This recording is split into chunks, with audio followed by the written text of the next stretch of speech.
এবছর এটা পঞ্চমবার, আর এবারেরটা ছিল একেবারে অন্যরকম। আর তোমাদের তো আমি আগেই বলেছি যে এই বছর আমাকে যে যে পিকনিকের জন্য বলছে আমি আর তাদের ফিরিয়ে দিচ্ছি না। ভেবেছিলাম এবার আর একটাও পিকনিক হবে না, কিন্তু একটা একটা করে যোগ করতে করতে পঞ্চম পর্ব আমার চলেই এলো। দুপুরবেলা স্নান দান করে মিষ্টি রোদ গায়ে মেখে ভাই বোনেদের পিছন পেছন আমিও বেরিয়ে পড়েছি। আমাদের বাড়ি পাশেই রয়েছে ইয়াব বড় আস্ত একটা মাঠ, আর সেই মাঠেই আলু ক্ষেতের ধার দিয়ে হয়েছে বথুয়া শাক। আমাদের এদিকে মাঠে চাষিরা প্রতি বছরই শীতের সময় আলু লাগায়, আর আলুর জমির ধার দিয়েই গিজগিজা বথুয়া শাক জন্মায়। তাই ভাই বোনেরা হাতে হাতে প্লাস্টিক নিয়ে আলুর জমি ও পেঁয়াজের জমি থেকে বথুয়া শাক আনার জন্য বেরিয়ে পড়েছে। শাক তুলে আসার সময় দেখি অকালে একটি তাল গাছের নিচে হঠাৎ করেই পড়ে আছে। তালটা পেয়ে তো আমরা বেশ খুশি, বেশ ভেতর থেকে একটা পাকা পাকা গন্ধও বেরোচ্ছে। গ্রাম্য এলাকায় মাঠে ঘাটের আশপাশ দিয়ে বাড়ি হলে এটা একটা সুবিধা। সার বিষ মুক্ত শাকসবজি বেশ টাটকাই হাতের নাগালে পাওয়া যায়। বাড়িতে এনে যে শাকগুলো আমরা মাঠ থেকে তুলে নিয়ে এসেছিলাম ভালোভাবে বেছে নেওয়া হলো।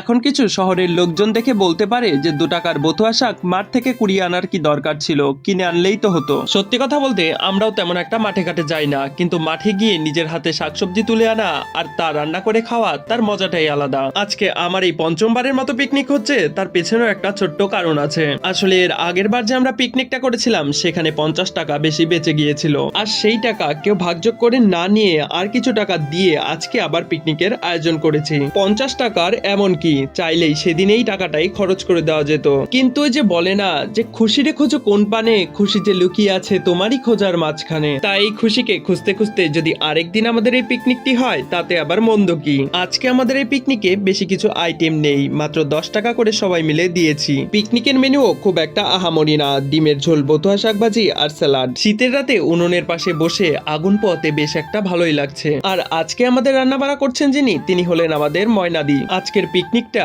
আমরা সেই আবার আশেপাশের ভাই বোনেরা মিলেই সকলে মিলে করছি। জ্যোৎস্না রাতে আমরা যখন সকলে মিলে পিকনিক করছি আর দূর থেকে ভেসে আসছে শিয়াল মামাদের কোলাহল, তারা জানি আমাদের জানান দিচ্ছে যে আমরা এখানে একা নই। ময়না আর আমি 1 বছরের ছোট বড়।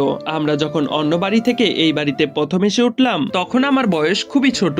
বাড়ির পাশে ছোট্ট একটা আম গাছে উঠে আমি একদিন বসেছিলাম, তখন গুড়গুড়িয়ে ছোট্ট ময়নাদি সেই আম গাছে উঠে বানরের মতো ঝুলে পড়ে আর আমাকে জিজ্ঞাসা করে, এই তোর নাম কি রে? সেখান থেকেই ও হলো আমার প্রথম বান্ধবী। আর আজকের পিকনিকে আশেপাশ দিয়ে যতজনকে দেখা যাচ্ছে, আমরা যতজন মিলে পিকনিক করছি, আমরা সবাই আশেপাশের প্রতিবেশী হলেও আমরা সকলেই ভাই বোনের মতো। সবাই মিলে রান্না বাড়া করছি আর গল্পের মধ্যে দিয়ে ছোটবেলার কিছু স্মৃতিচারণ হচ্ছে। ময়না বারবারই বলছে যে ছোটবেলায় তুই যে পাজি ছিলি, আর আমি ওকে বলছি তুইও তো কম যেতি না, আমার থেকে তোর ছেলে হয়েছে আরো বেশি পাজি। হাসি ঠাট্টা গল্প গুজবের মধ্যে দিয়ে আজকের সন্ধেটা বেশ ভালোই কাটলো।